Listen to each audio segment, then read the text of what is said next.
Assalamualaikum warahmatullahi wabarakatuh. Saya Roslan bin Razali, mewakili sahabat-sahabat kumpulan saya, iaitu saudara Ahmad Fahrul Izlan bin Termizi, saudara Muhammad Ilmu Nail bin Johari, saudara Raja Muhammad Nazaruddin bin Arjasan, yang ingin membentangkan tugasan yang kedua, pembangunan masyarakat bagi subjek VKMB 1021, yang tajuk tugasan yang disediakan adalah Rumah Warga Orang Tua. Latar belakang komuniti, terdapat banyak warga rumah orang tua. Di setiap negeri pasti ada warga rumah orang tua untuk menampung golongan tua di setiap negeri. Namun masih banyak keperluan atau fasiliti yang masih tidak lengkap. Komuniti ini sangat penting di dalam negara kita untuk memastikan golongan tua ini terus dibela dan diberi perhatian sewajarnya oleh kerajaan. Dan setiap lapisan masyarakat terdapat berbagai rumah orang tua di seluruh negara, antaranya seperti institusi warga emas, rumah seri kenangan yang dikendalikan oleh Jabatan Kebajikan Masyarakat. Rumah seri kenangan ni ditubuhkan untuk memberi jagaan atau perlindungan kepada warga emas yang daif demi menjamin kesejahteraan dan kualiti hidup mereka. Di Malaysia ni terdapat 10 rumah seri kenangan di seluruh negara.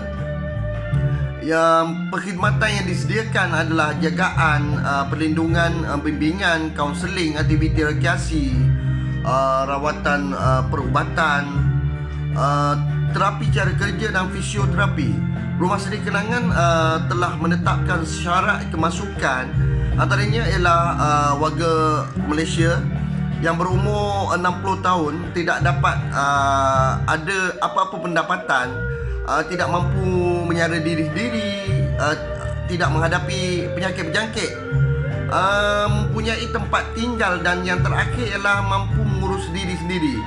Itu antara contoh rumah orang tua. Walaupun bagaimanapun, institusi kebajikan warga emas banyak lagi yang tidak diketahui berapa banyaknya. Ada di kalangan pertubuhan-pertubuhan yang NGO. Dan jalan terakhir bagi membantu warga emas yang terabai, yang memerlukan perlindungan, mereka memerlukan bantuan perlindungan, boleh hadir sendiri atau terus ke pejabat kebajikan masyarakat daerah untuk memasuki rumah seri kenangan. Itu adalah salah satu contoh golongan komuniti.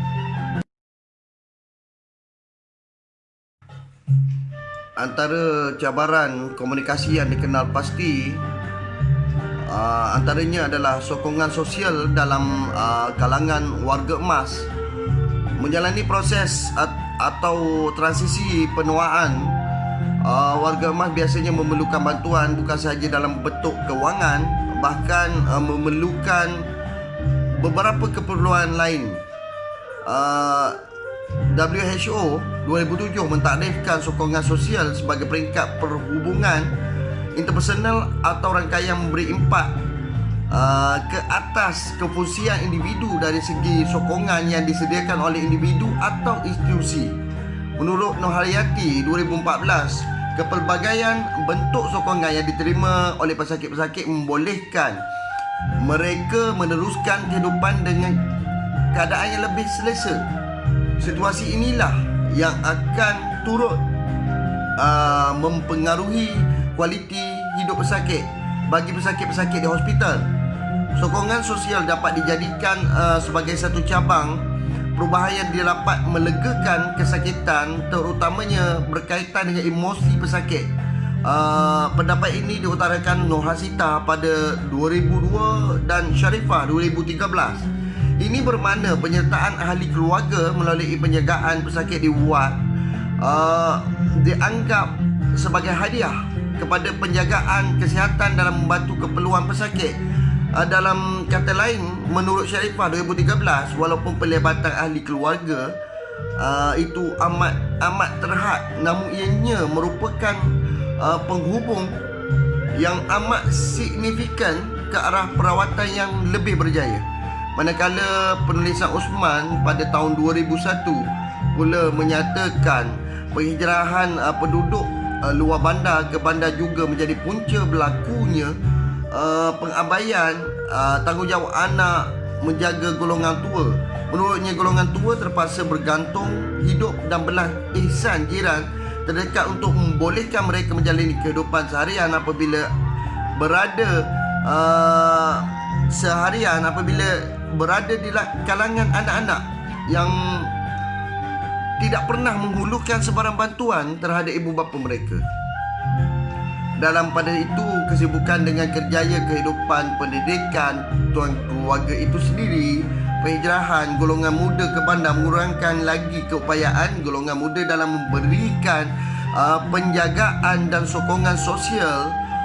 Juga wujud dalam kalangan warga emas yang turut tinggal serumah dengan anak-anak. Bila mana tuntutan kos hidup yang serba tinggi sekarang memerlukan kedua-dua pasangan suami isteri itu keluar bekerja bagi menambah pendapatan keluarga.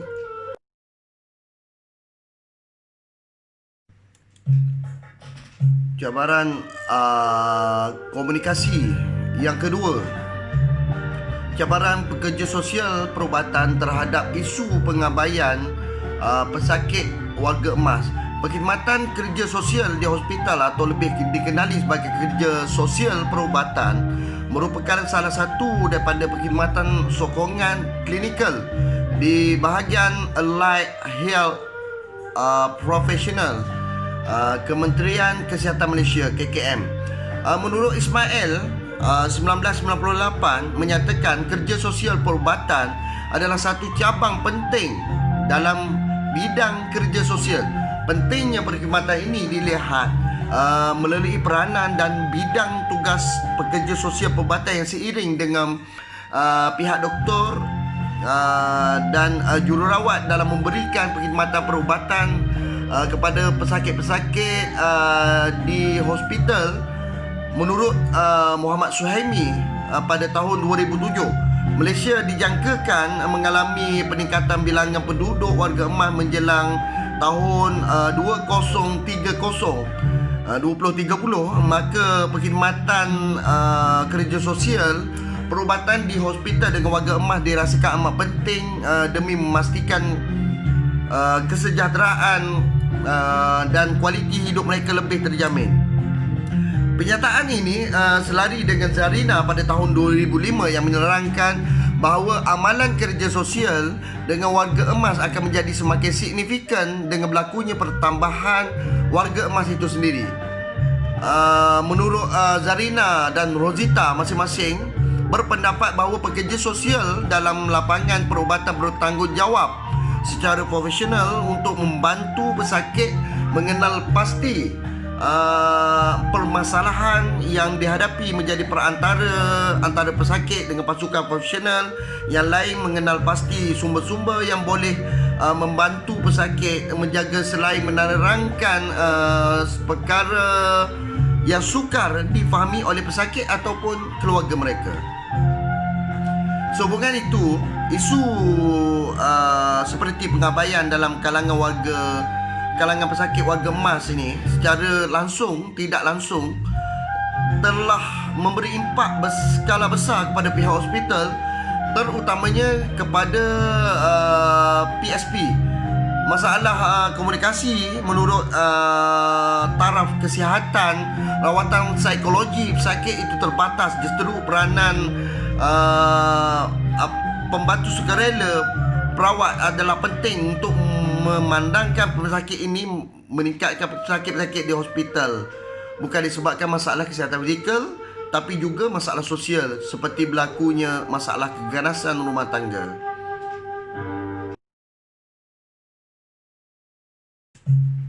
Okey, cabaran pengurusan etiket antaranya ialah tiada sokongan daripada keluarga atau waris.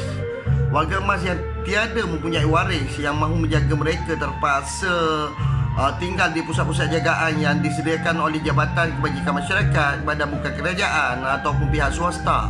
Terdapat dalam kalangan waris atau keluarga-warga emas yang menyerahkan sepenuhnya bulat-bulat tanggungjawab kepada pusat-pusat jagaan untuk menjaga warga emas itu sendiri.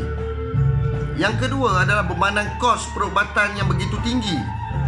Kos perkhidmatan perubatan ini begitu tinggi menurut portal rasmi Kementerian Kesihatan Malaysia pada tahun 2017, menyatakan warga emas yang terdampar di hospital-hospital kerajaan juga merupakan golongan yang terabai kerana tidak ada waris dan dapat dikesan dan tiada waris yang mahu menjaga mereka. Pegawai kerja sosial perubatan di hospital-hospital kerajaan juga menghadapi cabaran yang begitu besar dalam membantu golongan ini kerana suka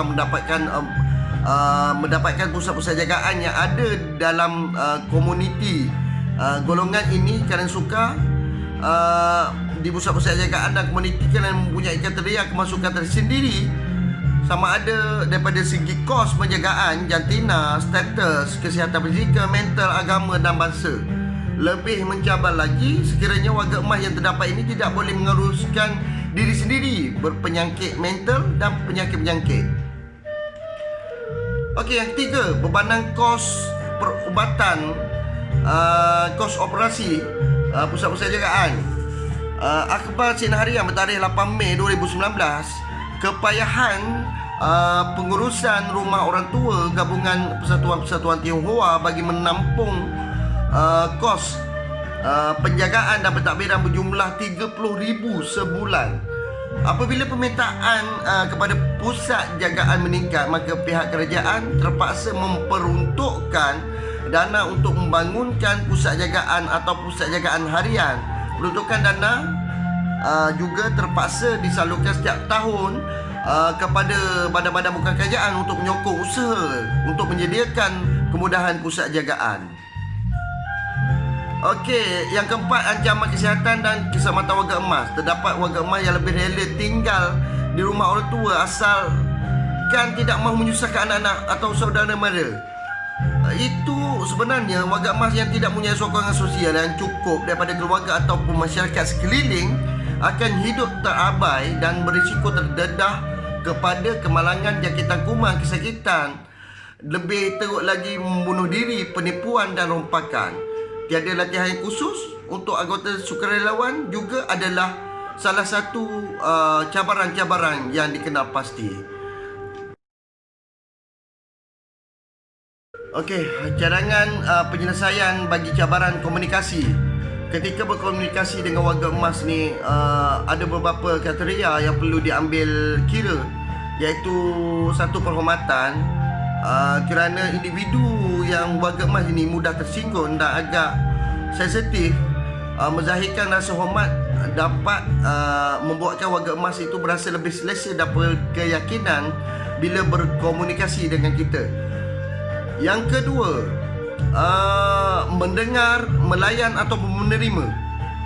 Berkomunikasi tidak bermakna kita harus bercakap saja. Ada kali kita perlu menjadi pendengar yang baik untuk warga emas, untuk meluahkan isi hati, luahan atau emosi daripada warga emas itu sendiri. Berkongsi emosi dengan warga emas boleh menjadikan komunikasi aktif, di mana warga emas kurang bersosial disebabkan faktor kesihatan yang tidak mengizinkan maupun rakan yang semakin kurang. Okey, yang ketiga adalah faktor umur. Semasa melakukan komunikasi dengan warga emas, kita mestilah peka dan prihatin dengan umur mereka. Kadang-kadang kita terlupa bahawa generation gap adalah faktor berlakunya komunikasi kurang berkesan. Yang keempat, penglihatan ataupun pendengaran. Bila bercakap dengan warga emas ni, kita sedia maklum bahawa mereka itu akan ada masalah penglihatan maupun pendengaran. Oleh kerana itu, ia akan menjadi halangan bagi kita untuk berkomunikasi lebih berkesan bersama mereka. Kesabaran merupakan satu nilai utama yang boleh menjadikan komunikasi dengan warga emas ini ceria dan memberikan manfaat kepada mereka.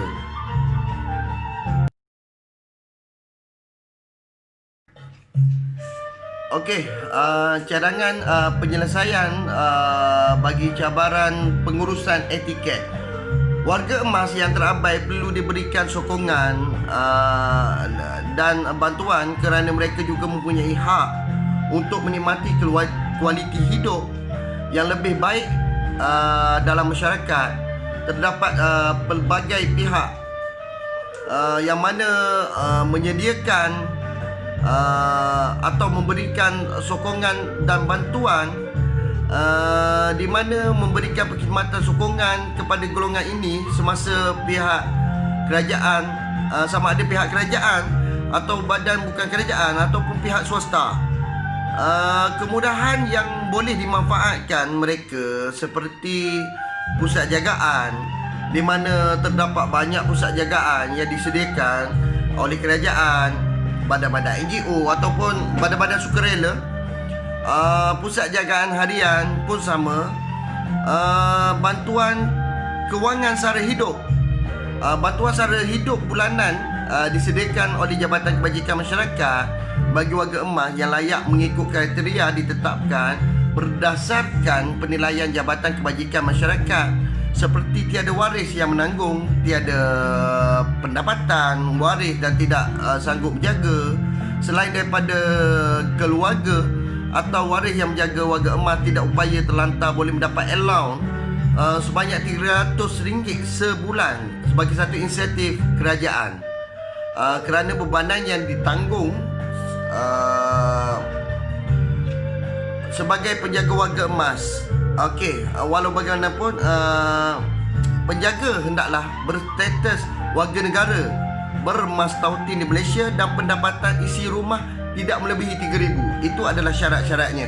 Okey, kemudahan perubatan. Selain daripada Jabatan Kebajikan Masyarakat, Kementerian Kesihatan juga turut memainkan peranan begitu penting untuk meningkatkan kualiti hidup warga emas dengan menyediakan kemudahan perubatan, aktiviti rekreasi, kebajikan. Cas dikenakan untuk cas pendaftaran dikecualikan bagi kategori pesakit luar, di mana RM1 di semua hospital, klinik kesihatan serta klinik penggigian milik kerajaan diberikan kepada warga emas mulai Januari 2012. Mulai 2 Mei 2012, warga emas juga dikecualikan daripada cas pendaftaran rawatan pakar sebanyak RM5 dan 3 dikurangkan sebanyak 50% cas maksimum sebanyak RM250 bagi setiap kemasukan wad. Khidmat pertubuhan sukarela perlu ditubuhkan lebih banyak lagi bagi lawatan ke rumah warga emas bagi membantu menjalankan urusan harian dan kualiti hidup warga emas.